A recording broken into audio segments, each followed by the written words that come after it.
Early contests build momentum for 2024 contenders seeking the White House. C-SPAN offers unfiltered coverage of events leading into early primaries and caucuses. Get access to speeches and results with the free app, C-SPAN Now, or watch live on the C-SPAN networks. The future of legal THC is Mood's THCA flower. Find it today at HelloMood.com, the best online dispensary that ships discreetly to your door. Great for beginner and veteran users, Mood enhances awe-inspiring experiences with a variety of high-quality products you can trust. From gummies and pre-rolls to classic flower and so much more. Try Mood's new THCA flower today. And for 20% off your first order plus a free pre-roll of THCA flower, go to HelloMood.com and use promo code PODCAST20.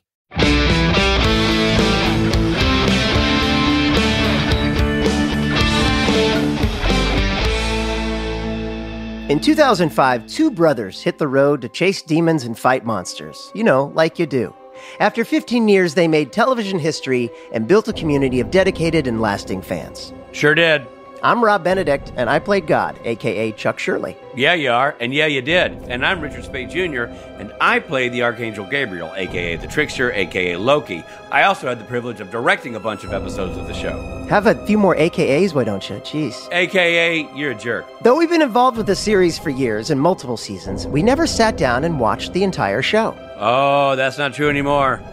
Now we're deep into it. We are going episode by episode and diving in with the folks who made it to bring you an insider's point of view and some great behind-the-scenes stories from the writers, producers, crew, and actors. And you're getting our pure, honest, unfettered reviews. And along the road, let me tell you, we're becoming fans. Buddy, we are super fans. We've heard you saying it for years, and we finally get what all the excitement's about. And we can appreciate the boys' toupees. This show holds up after all this time and deserves to be watched and rewatched. We will be hitting on some spoilers, so consider yourself warned. And if you have any angry emails you want to send, please direct them to Bobo. And Steve Hine. Thank you for joining our journey and listening to Supernatural Then and Now.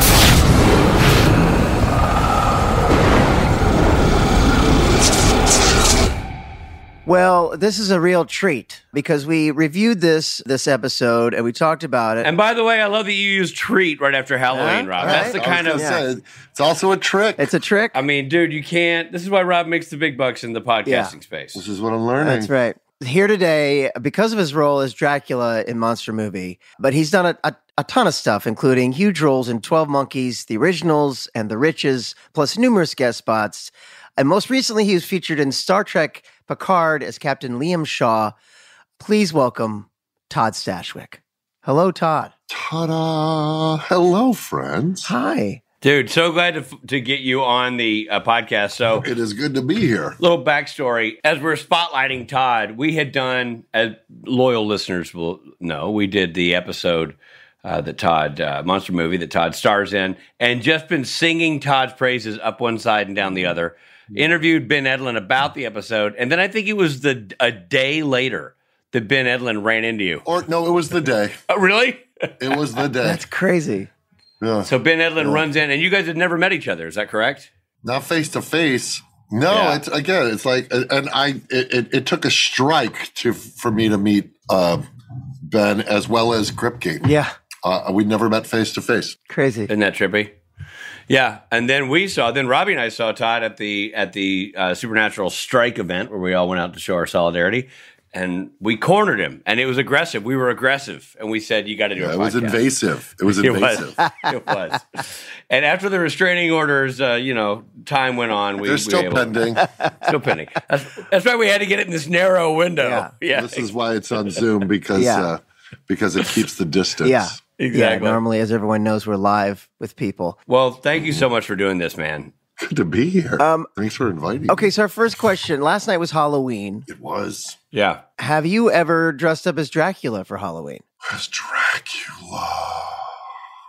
No, I have not. I only play vampires on the TV.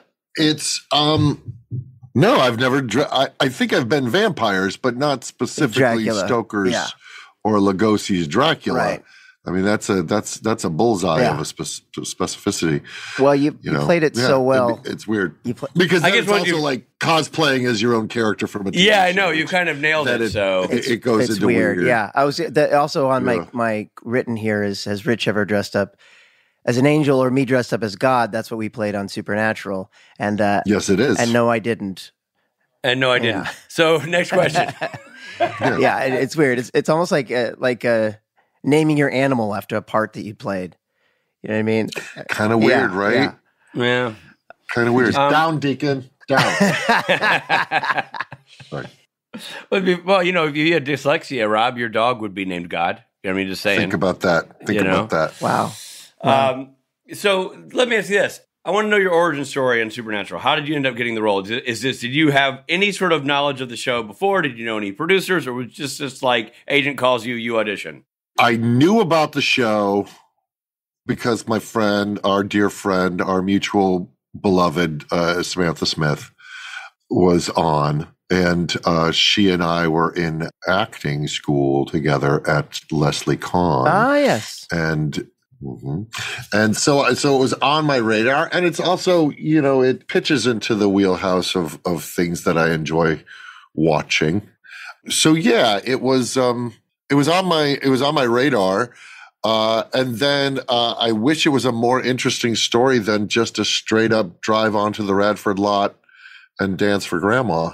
No, it kind of makes it awesome though, because it's like, then you're just like starting boots on the ground.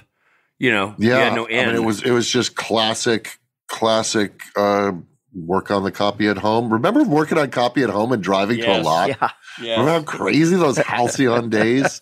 They would have waiting for you at the guard gate something called a drive-on. Yeah. I don't know if that exists anymore, but a drive-on. Somewhere in here, you're tickling a memory.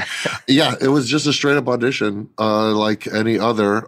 A fun one, though, because I read the copy, and I think the copy was it was the scene with the turn. So, like, I start out all menacing, because I remember asking in the room, hey, do you want me to drop the accent here? And they're like, try it. So it was trying to get that Hungarian deliciousness down, and then finding that turn where he becomes kind of vulnerable and just a dude who's off his rocker. Yeah. So here's sort of a inside baseball audition question. But when you're in that waiting room, how many other dudes in that waiting room were fully Draculaed up, like with a cape and slick back hair and the whole nine? I'm not going to say there weren't. There absolutely were. Of course. I think I just went with like black turtleneck, left over from my theater school days, because I did go to college in the 80s. Yeah, I think there were some. And then for me, it was black turtleneck and slick black hair. I think that was about the extent that I leaned in. Yeah. For those who are sort of not in the business, I'll say, who listen to this podcast, a lot of times auditions, especially if it's a very charactery role, some people go way into the costuming of the whole thing. You know what I mean? And I just... Yeah, so I'm imagining a lot of capes. Yeah. I'm not sure it works out for them, but... Yeah. No, it never does, man. I'm telling you, that's always a false flag operation. Yeah. It's more for them. Yeah. I mean, I think it's an excuse to cosplay. Unless, look, I cast zero aspersions. It may help them feel more connected to their performance. And well, okay, I got one for you, just like off script. I read an article about Wes Anderson casting Rushmore, and he talked about how Jason Schwartzman came in with had made a blazer, had made his own patch for the school, and had it like taped on. And Wes was like, "Oh, I like the cut of this kid's jib." Yeah. Like it also helps him. if you're Talia Shire's son. Exactly. Yeah, and Francis Ford Coppola's nephew. Yeah. Nephew, and Nick Cage's cousin.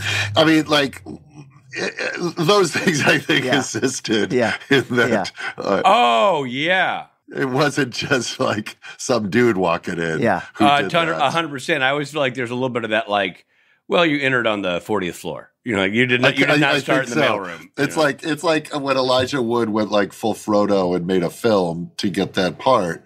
You go, well, he was already Elijah Wood, so it's not like It's not like he was coming in fresh and going, what is this kid doing? Right. Who's this kid from Poughkeepsie? 100%. Yeah. And look, there's something to be said for making those sort of short movies now, right? For sure. They may help. Yeah, Jesus. You had a question. I interrupted. No, you. that's okay. Well, I mean, now it's all different. Like we don't drive on the lot anymore. We don't go into a room anymore. We're just stuck with our camera at home. So we're all making mini films to get roles. That's true. That's so true, Robert. So how many did you do any prep for the role in terms of watching Bela Lugosi, things like that, the classic? Absolutely. And then obviously that spilled over into the actual prep during performance. Dracula so much has become like when people do Dracula, they are doing Bela Lugosi, but it's now been a kind of a berry compote version of that where it's just the blah, blah, like it's a cartoon of itself. And I did not want to do that, without having my head too far up my own ass. I wanted to honor that this guy literally worshipped that film. Like he worshipped that performance. And so he wasn't trying to do a copy of a copy. He was a shapeshifter shifting into literally that guy. And so I wanted to make sure that the dialect was screen accurate to what Lugosi did in the film. Yeah. Right. And not just a general idea of Avanti blah. Right. Which I think is the low hanging fruit of it all. Yeah. But I was like, well, this guy would be the actually guy who would know every nook and cranny of every hand gesture and knuckle bend and eyebrow raise and squint. Yeah. And the fact that I wasn't in my brain, my face was Lugosi's face. Like he's a shapeshifter, so short of doing CGI or prosthetics, like this guy wasn't like a guy cosplaying as Bela Lugosi. He was shapeshifting into Bela Lugosi's form. Right. There's that sort of detail. So the episode is surprisingly funny and subtle in ways that you don't see coming. There's no like setup to a joke. The joke just happens. For example, the scooter bit. Like you run away, cape flapping, super fun, and then you hop on a scooter. And I remember watching it going, what?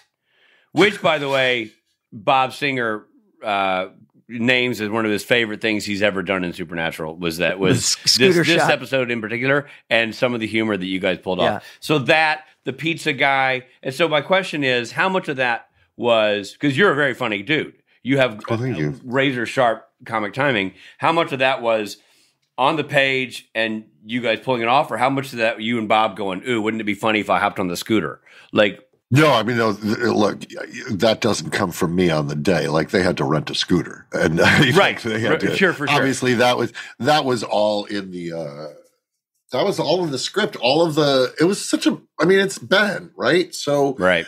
All I had to do was sing his song. Ben is a smutty fart dude. Fart? You just call Ben Edlund a fart. Smutty I just fart. called him a smutty fart dude. If that's not his new LinkedIn description, I don't know. He's smutty and fart. He's smutty and fart.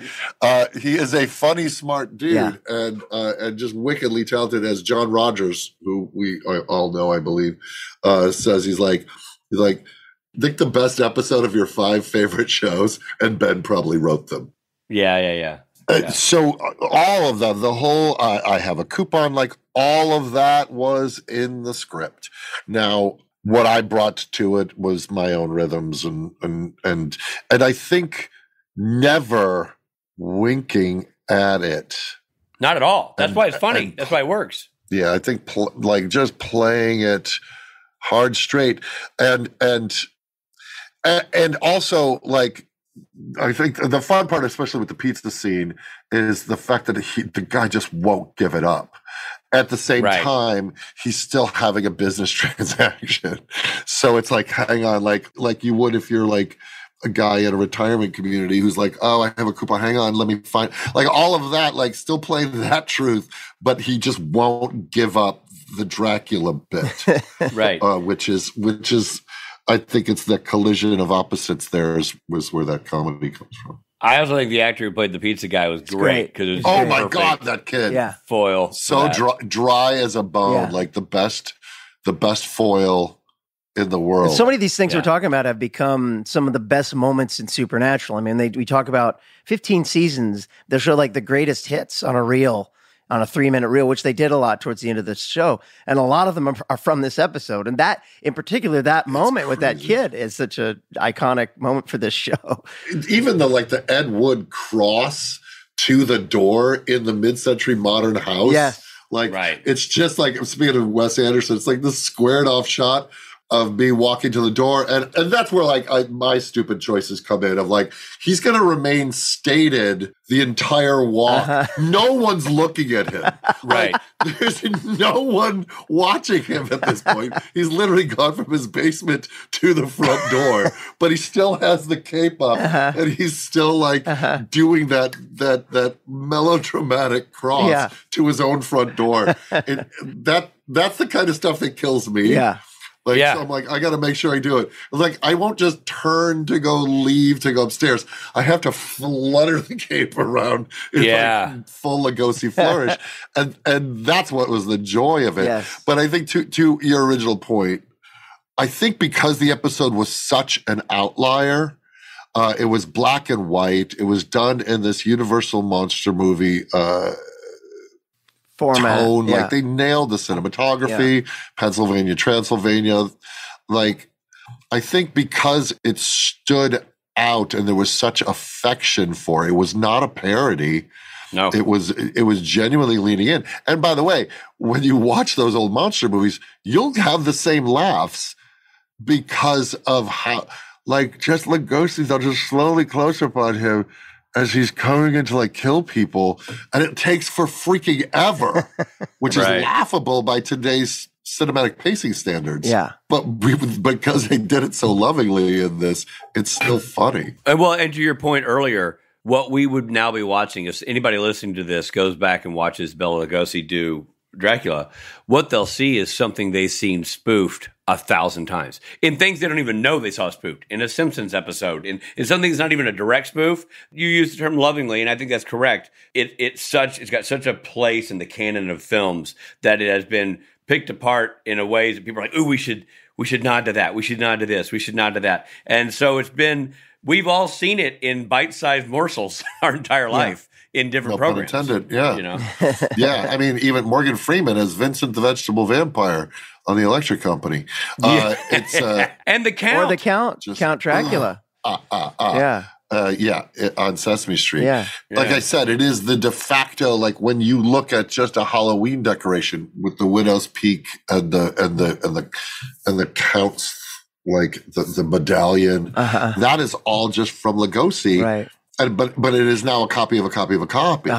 Right. So when you look at this man who was a renowned stage actor, and he had actually performed this role on stage hundreds of times. Really? By the time, it was a stage play before they made the movie. So his acting is hitting the balcony. He didn't change anything from his stage performance. Right. So everything is so that it gets seen from the back of the theater. It was just, it was so huge. And he would do these physical holds as he walked. And it's bonkers, but it is so amazing. Yes. And then when you put it on a screen with me and Jensen just being Jensen and Jared just being Jared, with everybody else acting so contemporary, how could it not be funny? Yeah. Yeah, and they did, Bob did all those things. You talk about the cinematography, it's everything. The wipes, the transition between scenes is all perfectly done to the period, to the style. The light across my eyes and when I first reveal myself, it's this sort of the square, angular down sweep of light. That set, the lab set and then that street set was phenomenal. And then to actually be there dressed as I was, as they rolled out all that smoke. Wow. It was so cool. Yeah. It was so awesome. cool. You don't get to do that on TV. No. Not at all. You got to do that on most shows. Most shows can't go that far off their normal template and then boomerang right back the next week and not miss a beat. Yeah, people, and I think because it actually aired on my 40th birthday. Oh, wow. When's your birthday? October 16th. It was their Halloween episode. And so the fact that I think it was almost presented like Supernatural Halloween special, I think people gave it a lot of leeway. And it was also 4 seasons in. And so I think, I don't think it's something they could have done in season 1. I think they earned the right to get a little silly. But it was also just so well written and interesting and filled with such specific moments, him and Lederhosen, like it's just packed with such memorable stuff. And it already had that rabid fan base. Right. So we talked about Bob Singer, who directed the episode, a long-running showrunner and executive producer of the show. He directed the most episodes out of any Supernatural director. And he has told us, because we talked to him about this episode, that out of 48 episodes, this was his favorite that he did, like by far.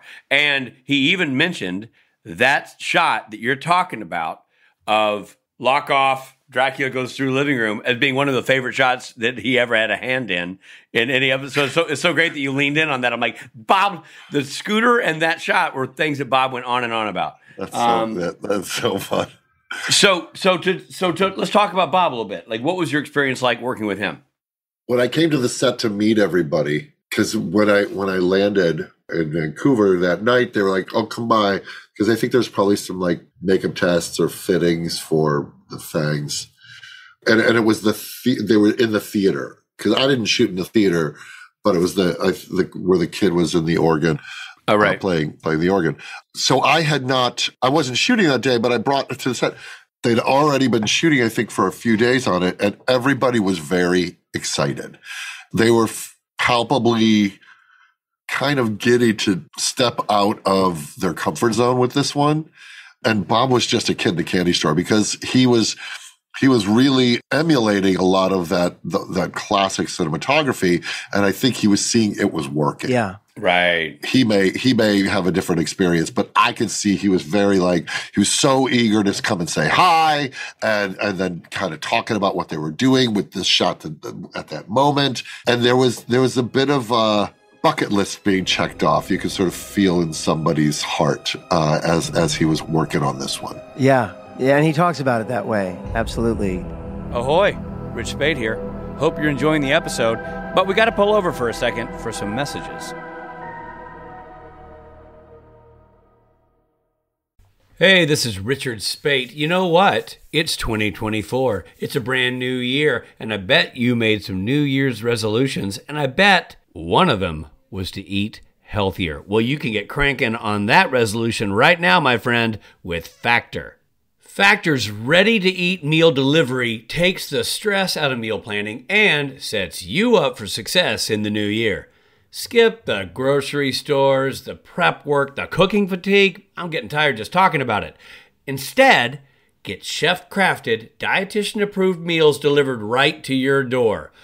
With over 35 meals to choose from per week, including options like keto, calorie smart, vegan, and veggie, and more, plus over 55 weekly add-ons, you will have a ton of nutritious and flavorful options to kickstart this resolution off right. Forget frantic lunch prep and rush dinner making. That stinks.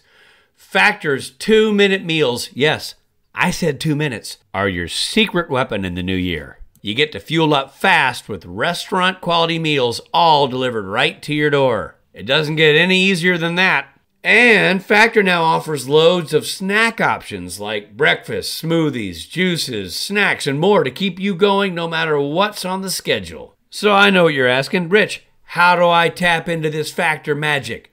You head to factormeals.com/SPNTAN50 and use code SPNTAN50 to get 50% off. That's a lot off. That's code SPNTAN50 at factormeals.com/SPNTAN50 for 50% off. Make that resolution happen now and make it happen at a discount. Fantastic food that's healthy and delicious and delivered right to my door.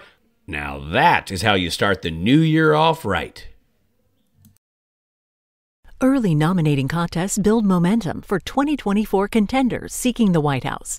C-SPAN is the place for political campaign enthusiasts, with unfiltered coverage surrounding the early primaries and caucuses, as well as speeches from key battleground states. Whether you're interested in your state's race or want to follow all of the political events, you can get immediate access to what the candidates are saying, plus nominating results in real time with the free mobile app, C-SPAN Now, or watch live on the C-SPAN networks.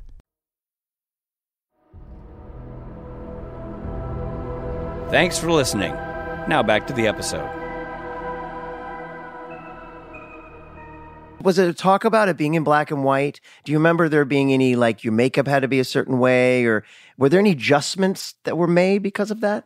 So to the makeup, because I had dove deep into my research, I was actually giving a lot of input as I sat with the makeup head, just a little bit of dark on the inside of the lip, as opposed to going right up to the lip.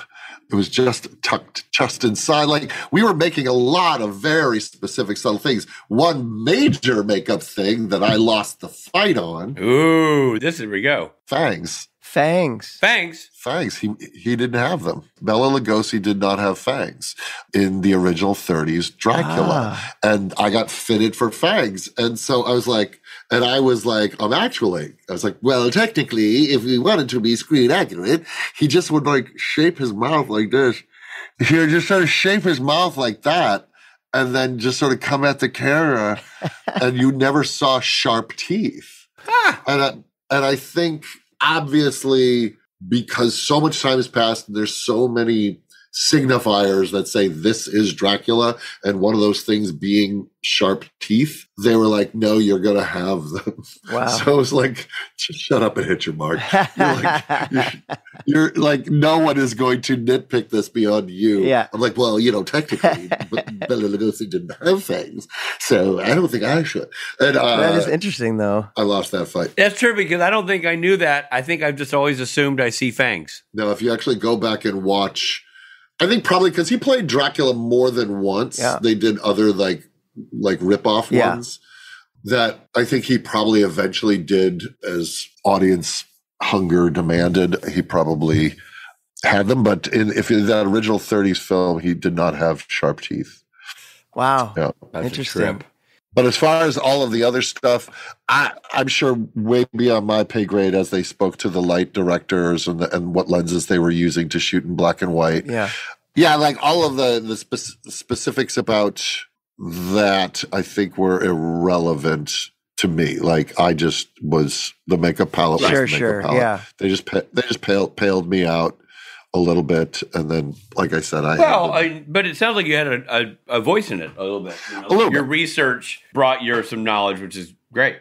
I have 1 yard to tend during any guest star shot, right? Like, dude, I don't have to look big picture. I just have to. Yeah.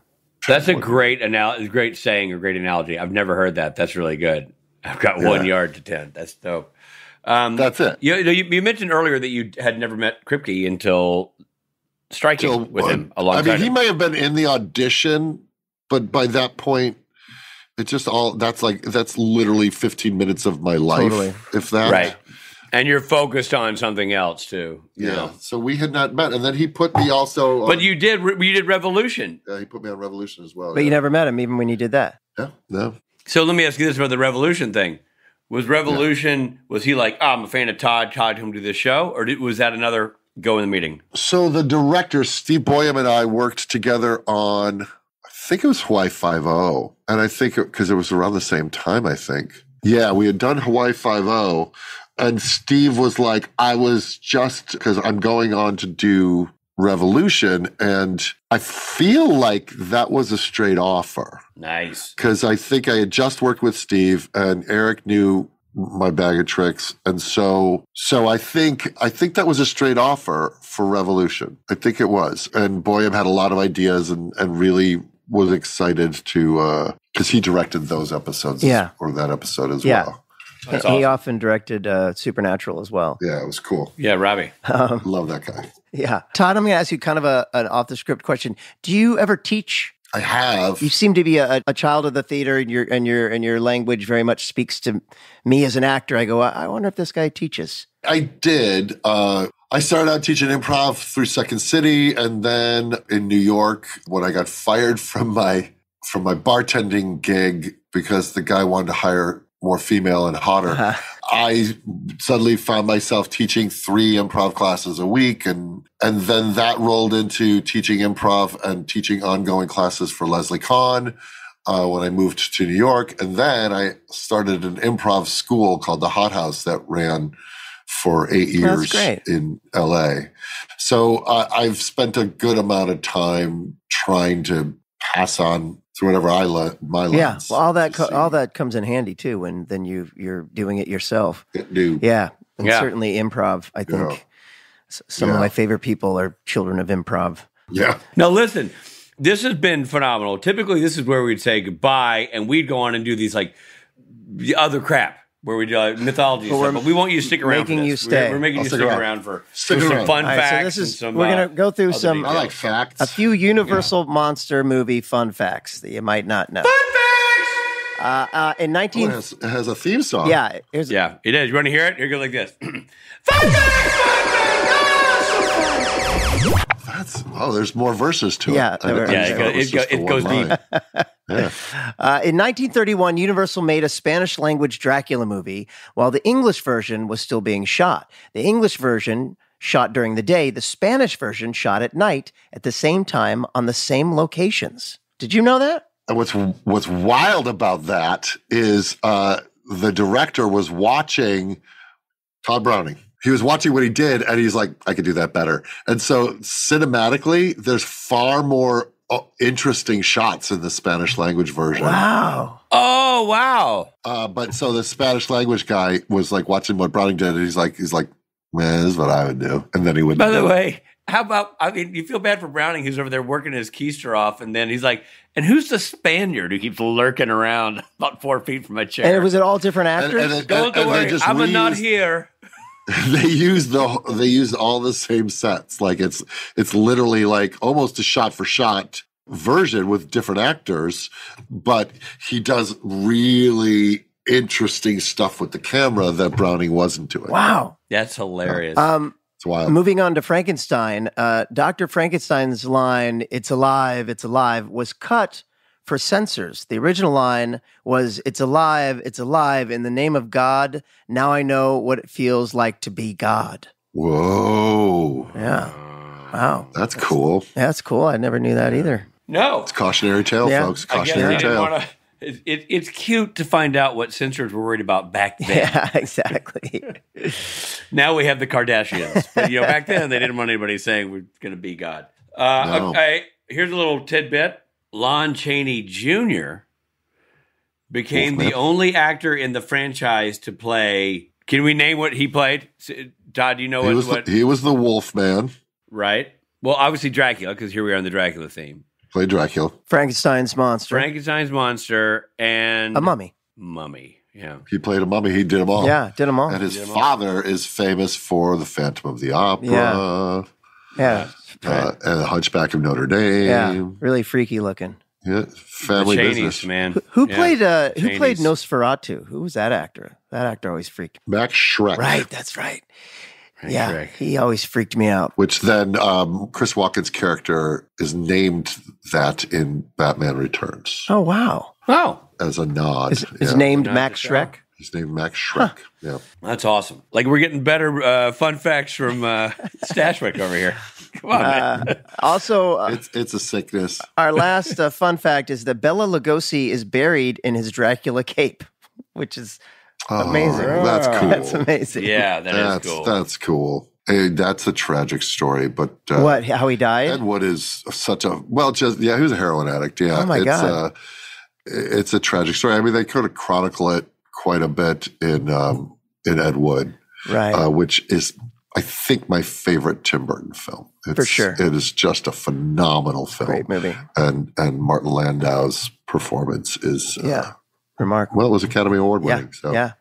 It was. Wow. So I can't help but think about that movie and that Oscar and think about how annoyed I was when the orchestra played him off abruptly. Do you guys remember that?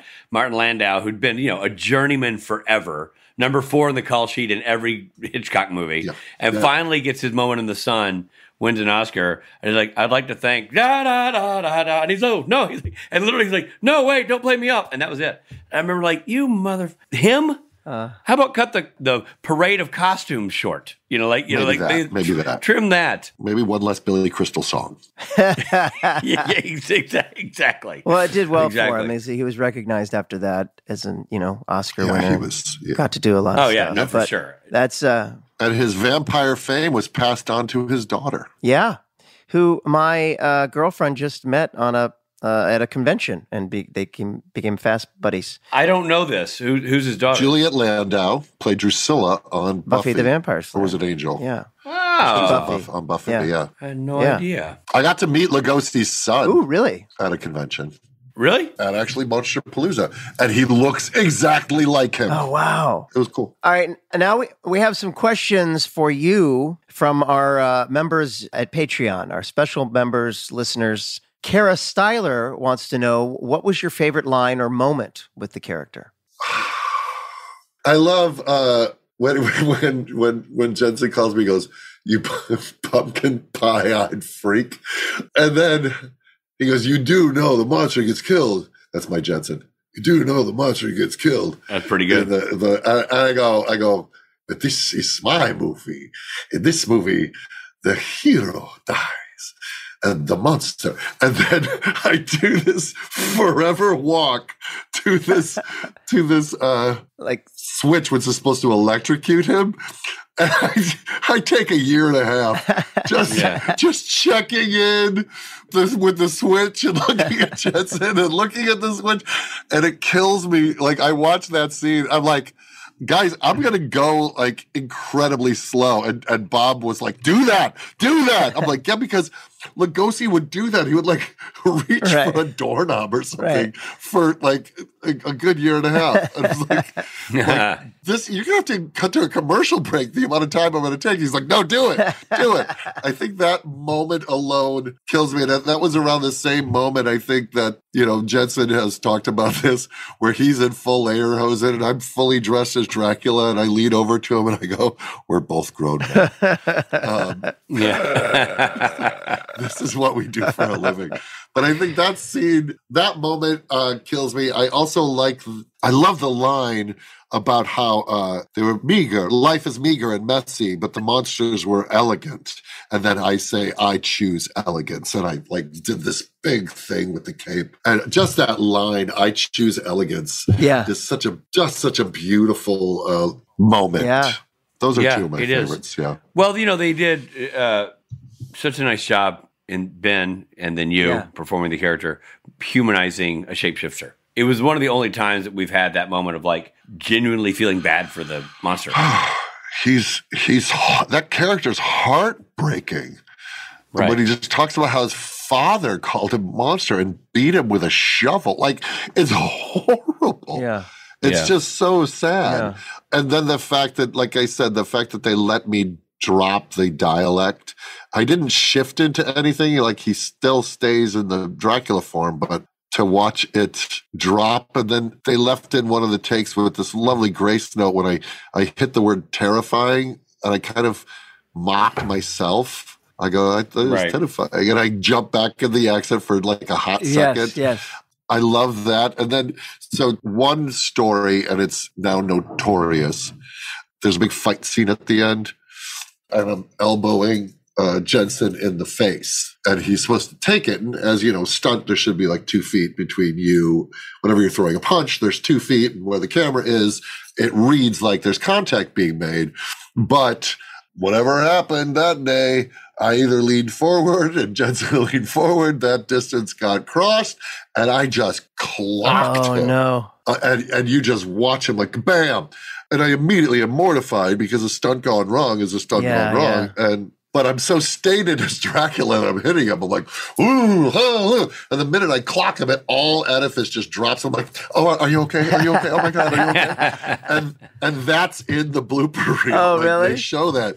And Jensen is such a good sport about it, because I'm sure like with a show as many stunts as it has, I wasn't the first. But he's like, you got me good. Yeah, you got me, man. It was. wow! I didn't break his nose though, but I did clock him in the face. Wow! All right, I'm going to move on to another fan question. Puppy Mom 06 wants to know if you could do a scene with any actor, living or dead, who would it be and why? Cate Blanchett, because Cate Solid Blanchett. answer. There don't need to be a why to that one. Cate Blanchett, genius. Robbie? Kathy wants to know, considering your background in improv, did you go off script or ad lib any of the dialogue? I didn't have to. Yeah. Like when it's so well written. And by the way, I always like to follow up because a lot of that question gets asked a lot about a lot of roles. Do not confuse. I think people confuse improvising with making up words. As actors, we're constantly improvising, whether we're still saying the things the writer wrote. We are in a constant state of discovery and play and reacting to what the fellow actor in the scene is giving you moment to moment to moment. So it is constantly an active improvisation. And it's not like I go into improv mode just because I'm now making up dialogue that wasn't in the script. That's often ad-libbing. But the art of improvisation is a broader operating system as a performer. Absolutely. As opposed to deciding how I'm going to say those lines. Yes. I'm in a state of improvisation. Yes. Yeah. That's really cool, man. I've never heard it described like that. That's really, really cool. And then our last fan question here from Rain Trower. How did you discover Universal monster movies? And which was your favorite monster? I think they were omnipresent. I don't know if I discovered them. I think it's like if you were a child born after a certain era in America and said, oh, you know what? I was Dracula for Halloween as a little boy. There we go. I was. We got there. Come full circle. And I also, as a little boy, had Star Trek action figures. So I've been pretending to be a captain since I was a little boy too. So there's two prophetic things. But I think they just always were there, right? Like there was a thing called the 3:00 movie that you would come home from school, or the creature feature. I was thinking creature feature for sure. Well, when I grew up in the Midwest, I grew up in Chicago, and so we had, and he's still doing it, Svengoolie, the son of Svengoolie. He was like the monster show host, and he was doing a parody of Dracula, and I have a poster. So I'm friends with him now. Rich Coase is the actor who played him, and it was this, like we would have our Cheetos and our Dr. Pepper and we would watch The Son of Svengoolie, and you can Google it. But he's now just Svengoolie, and he's on MeTV, and he still hosts the creature feature. So I think that was my big introduction to the monster movies back in the day as a little boy, just fascinated with them. And which is my favorite? Well, Dollars for Donuts, I think the best of them is the Bride of Frankenstein. That's a great film. Wow. It's a really great film. It is beautifully shot. It's heartbreaking. It might be the best of them. Wow. Bride of Frankenstein. All right. Yeah. It's a pretty great film if you haven't seen it. Good to know. I don't know if I've seen it. One to dust off. But I also love The Wolf. The Wolfman is weird because it's like, when is this taking place? Because there's gypsy carts, but then there's also like Duesenbergs. Like, I don't understand when this is, but it all works. It's like it's the 30s, and it's also like medieval Europe. Like, it's so weird. Even that it's called Wolfman. It's like, different. Wolfman. It's not a werewolf. Not a werewolf. It's Wolfman. So good. And I like that film too. It's great. And look, and Lugosi's Dracula is as good as they get too. Yeah. And his performance is iconic. I feel like I need to see some of these films again. It's been a long Well, they've all time. like Todd was saying, they've all been parodied or referenced or copied. It's like going back and watching the early Woody Allen movies, and you realize, oh wow, people have been doing this. This is the original, stopping and talking to the camera like he used to do. Yes. It's that, it's been done so much. Classic. Yeah. They're so good. I have my little monster shelf here. I have a whole set of like magazine. Yeah, I think Robbie and I may have to come over and be newbies D&D guys. Oh, I would love that. I would absolutely love that. Yeah, we'll make that happen. Let's make a plan for 2024. Okay. Yeah, indeed, man. And thank you so much for doing this, Todd. Yeah. I mean, we were bummed not to get you the first time, and this is actually even better because we got to do a deeper dive with you. We've been talking about you a really lot. fun. It's nice to have you on for real. Thanks Thanks for your kind words. Absolutely. I appreciate Absolutely. it. Huge fan. All genuine, my man. Cheers. This is Jared Padalecki stopping in to say hi and let you know that we've got to take a quick break.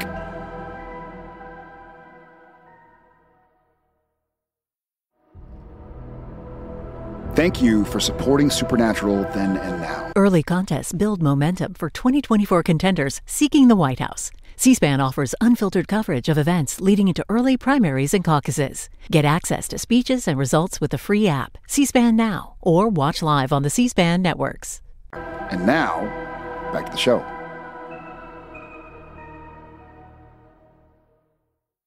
Well, that was awesome to finally have him on the show. Todd Stashwick, everybody. He's so great. Yeah, no, he was great. And I think my favorite part is explaining to you what an NPC was. But he's great. And obviously such an intelligent guy. I love hearing him talk about our craft in such a way that I was like, I would take a class that you teach. You know what I mean? Everything comes from the heart and the brain in equal measure. He's a very intelligent but heartfelt guy. And you know, it comes off when you meet him, it comes off when you watch him on screen, but just to have an in-depth conversation, it really was in full force today, and that was awesome. Well, listen, everyone, we've got new merch. That's right. New merch. And when we say merch, we mean merchandise. Merchandise. So be sure to check them out on spnthenandnow.com. You can get spnthenandnow.com. That's right. My friend Petey Repeaty. We have this new Rob's Notes. Rob's Dumb Notes. Notebook that's really cool the way it's designed. It's as if it's my notebook that Richard stole and kind of wrote graffiti all over it. It's really funny. You can take your own dumb notes in Rob's Dumb Notebook. That's right.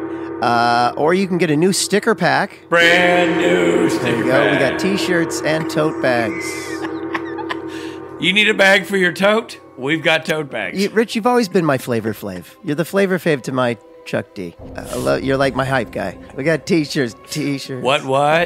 Well, this was a fun, extra special episode, everybody. Yeah, man, a little bonus material with Todd Stashwick. That's right.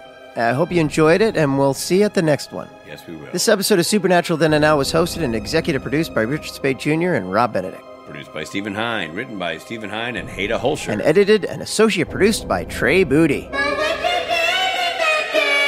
Music provided by Tim Wynn. The episode was recorded with the help of Sonic Fuel Studios. This podcast is from Story Mill Media.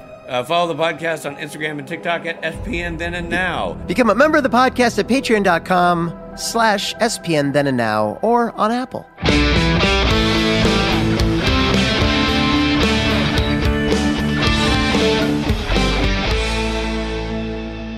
TikTok? We're on TikTok? Yep. I didn't know that. Follow the podcast on Instagram and TikTok at SPN Then and Now. Be sure... Forget it. This is supposed to be real quick at the end of the episode, you know what I mean? Yeah, go. I did my bit. Finish wrapping up. Rappy? Follow the podcast on Instagram too. We're on TikTok? I didn't know that. I didn't know we were on TikTok. The tape's still There rolling. was no company memo that said we were on TikTok.